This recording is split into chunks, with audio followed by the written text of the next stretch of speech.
Graça e a paz. Dando continuidade ao nosso curso básico de vida cristã, nós estamos no livro 2, Anjos, Homens e Pecado. Iniciando hoje o capítulo 9, a origem do pecado. Mas antes nós vamos fazer uma retrospectiva do capítulo 8, provação e queda do homem. No tópico 1, a árvore do conhecimento, nós vimos que representa a tentativa do homem de ser igual a Deus. E a Bíblia diz que esse caminho leva à morte. No tópico 2, a degradação do homem. A queda de Eva está no fato dela ter aberto o coração para conversar com Satanás. Assim fazendo, ela foi abrindo cada vez mais o seu coração a ponto de aceitar as insinuações do adversário e desejar se tornar-se igual a Deus. Amém? Então, isso foi o que nós vimos no capítulo 8. No capítulo 9, hoje, no tópico 1, o conceito sobre a origem do pecado. Não há necessidade de discutirmos a questão da realidade do pecado, porque já é fato. A história e o conhecimento da nossa natureza interior oferecem abundantes testemunhos deste fato. Mas o que é pecado? Segundo o Catecismo Menor de Westminster, na pergunta 14, ele responde a esta questão. Ele diz o seguinte, abre aspas, é qualquer falta de conformidade com a lei de Deus, ou qualquer transgressão dessa lei. Amém? Então, são os mais diversos, amados, os conceitos que, ao longo da história, surgiram acerca da origem do pecado no mundo. Os próprios pais da igreja não falaram desse assunto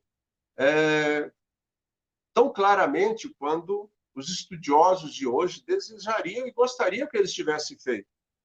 Mas nós vamos ver alguns desses conceitos. Primeiro, Irineu. Bom, Irineu ele tinha a ideia que o pecado se originou na transgressão voluntária e da queda de Adão e Eva. Tá? Mas observe, Irineu era um dos pais da igreja. Era bispo de León, na Ásia Menor. E ele viveu ali entre o ano de 120 a 208 depois de Cristo. O conceito de Irineu, ao longo do tempo, tomou conta do pensamento dos teólogos da igreja, especialmente no combate ao gnosticismo, pois esse ensinava que o mal é inerente à matéria. Então, vamos lá. Segundo o gnosticismo,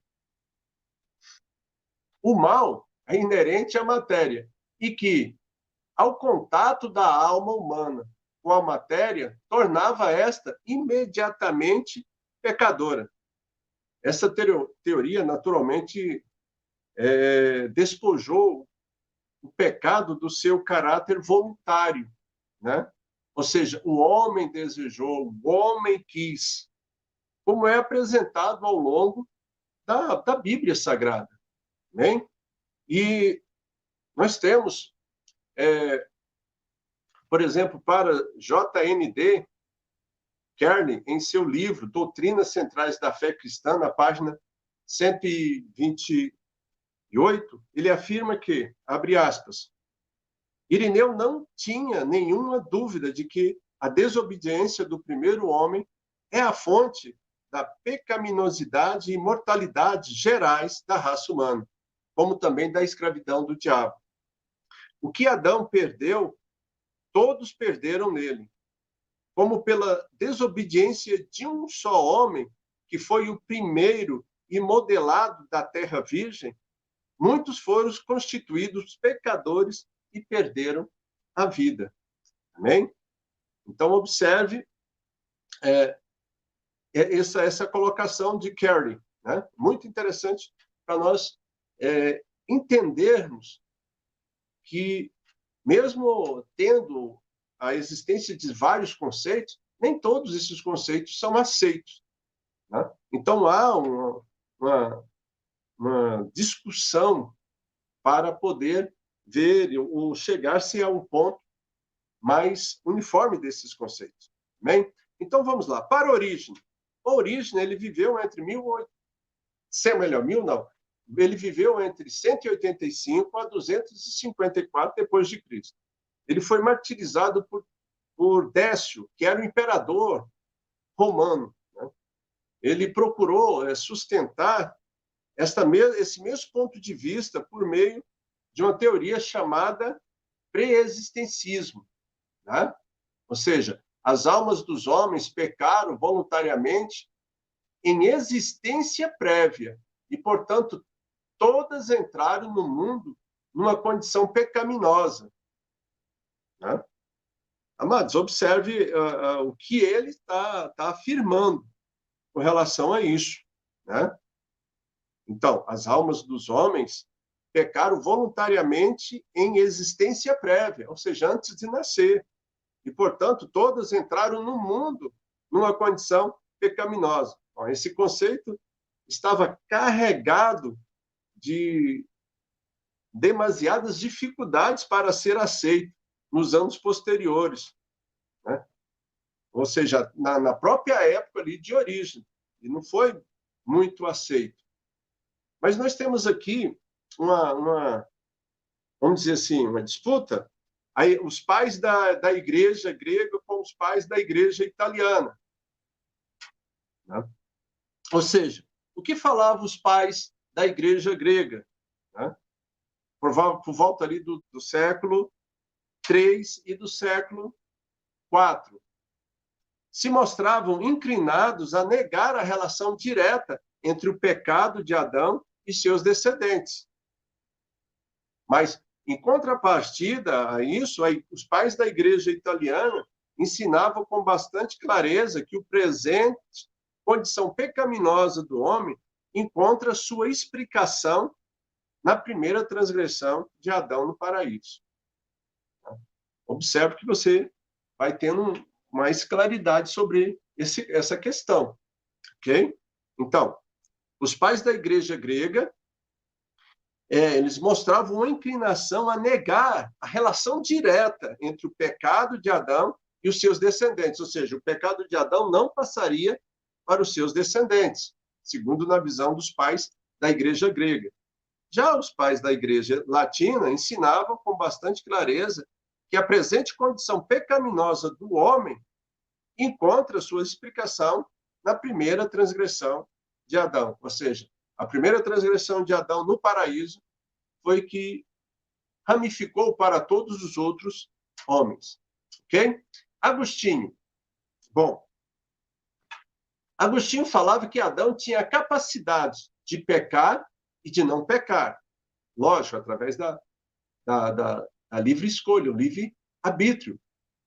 Mas, com a queda, a humanidade se tornou totalmente depravada, ou seja, em todas as esferas da estrutura humana, né? Como razão, vontade e afetos, fazendo com que o homem se tornasse escravo do pecado. Ok? Mas, observe, continuando ainda com Agostinho. Né? Agostinho, ele viveu entre 354 a 420 depois de Cristo. Ele foi bispo de Hipona, no norte da África. Ele insistiu no ensino de que em Adão nós encontramos culpados e maculados. Né? Mas tem uma linha, na mesma época de Agostinho, que é Pelágio. Né? Os teólogos chamados semi-pelagianos admitiam a mancha do pecado, e não o pecado mesmo. Né? E que era causada pelo relacionamento, né? E a humanidade do homem. Então, durante a Idade Média, o que se cria a respeito do assunto era uma mistura de agostiniano e pelagianos. Os reformadores, particularmente, comungavam do ensino de Agostinho, né? Então, continuando aí, Agostinho. Como herança maldita recebida de Adão, a natureza humana passou a ser escrava do pecado e sujeita à morte. Então, vamos entender essa parte aí, amados. Para Agostinho, na criação, Adão ele tinha essa capacidade, como nós já falamos ali em cima, de pecar ou não pecar, ou seja, de morrer ou não morrer, de acordo com a escolha dele. Mas que depois da queda, a morte ela entrou no mundo, né? E todos os descendentes de Adão foram colocados sobre essa maldição, sobre esse jugo. Tá? É isso que está querendo dizer. Amém? Espero que você tenha entendido até aqui. Qualquer dúvida, não esqueça de deixar ali nos comentários os seus questionamentos para que nós possamos estar tirando toda a sua dúvida. Sobre a influência do racionalismo e da teoria evolucionista. A doutrina da queda do homem e seus efeitos fatais sobre a raça humana foi sendo gradualmente descartada. A ideia do pecado, que era odiosa aos olhos de Deus, foi sendo substituído pelo mal. E este mal se aplicou de diferentes maneiras. Por exemplo, para Immanuel Kant,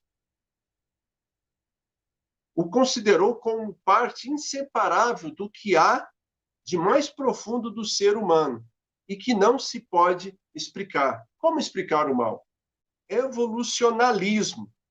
Chama esse mal de oposição das básicas inclinações ao desenvolvimento gradual do conceito moral. Observe, chama esse mal de oposição das básicas inclinações ao desenvolvimento gradual da consciência moral. Consciência moral essa que tinha sido perdida, né? Karl Barth fala da origem do pecado como um mistério da predestinação. Karl Barth era teólogo suíço, viveu já em 1886 a 1968. Então já está bem perto de nós, né? Mas ele é uma das pessoas que acreditava na predestinação, né? E entendia que a obra seria um mistério, né? Verdadeiramente é um mistério. Mas será que tem predestinação? É uma pergunta que nós vamos deixar mais para frente para nós respondermos, né? Ok? O que a Bíblia ensina sobre a origem do pecado? Em Gênesis 3, nos é oferecido uma história com vários detalhes importantes que nós precisamos estudar numa nuance de entender melhor, né?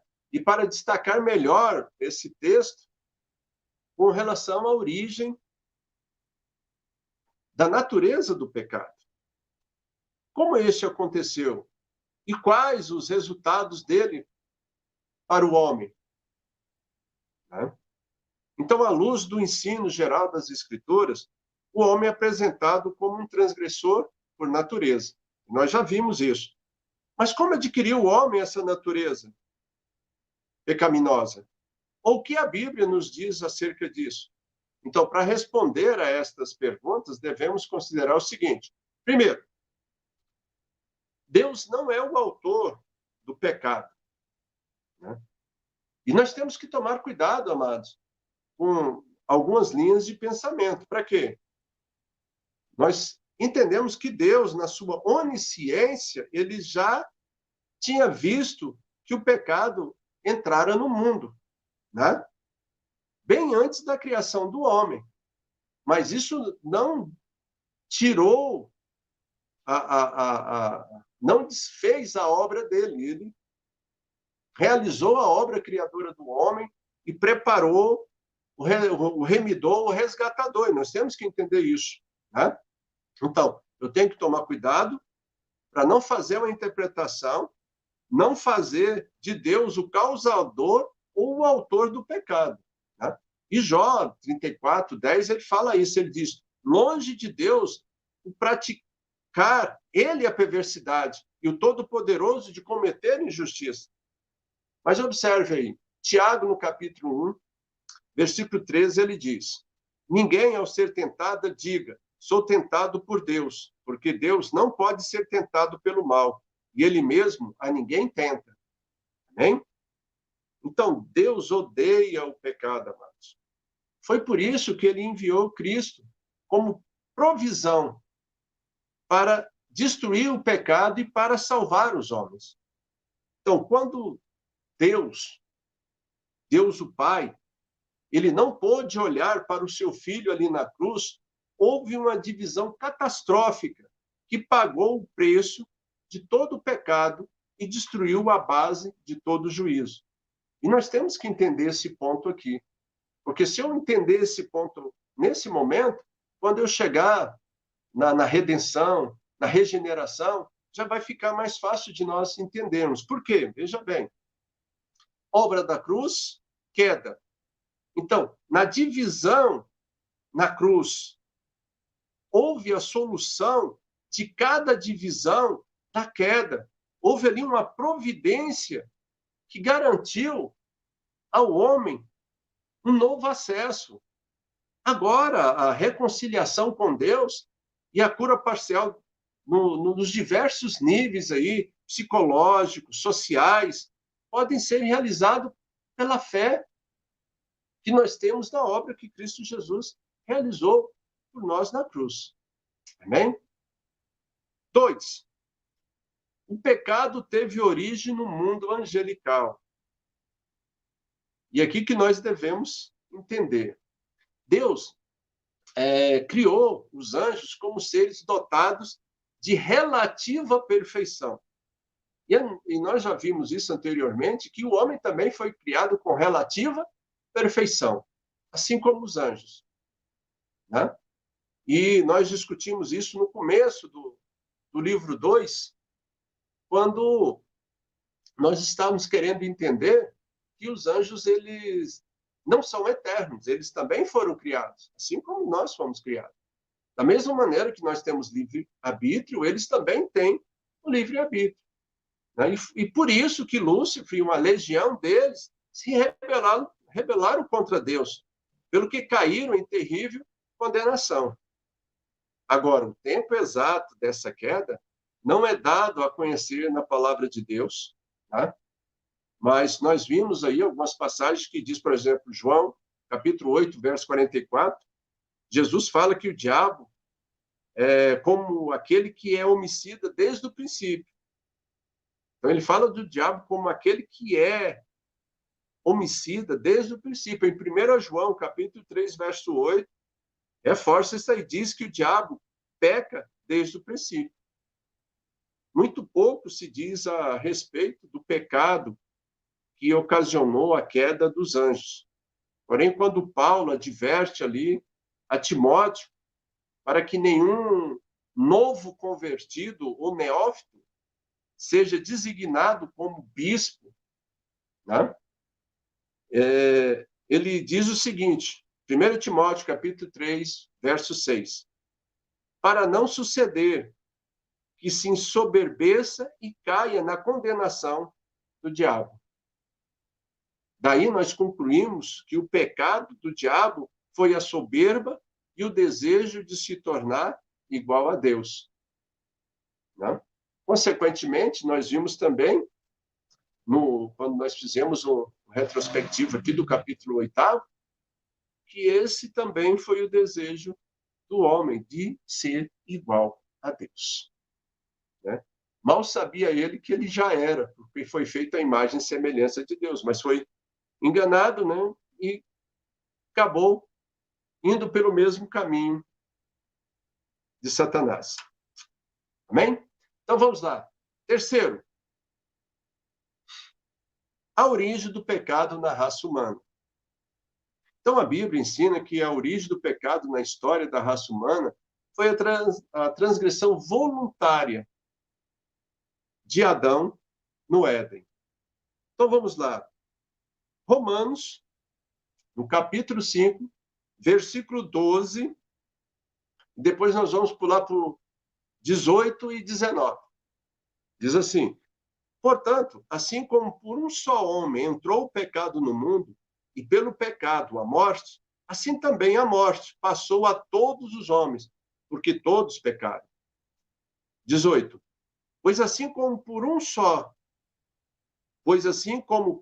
só ofensa veio o juízo sobre todos os homens para condenação, assim também, por um ato de justiça, veio a graça sobre todos os homens para a justificação que dá vida.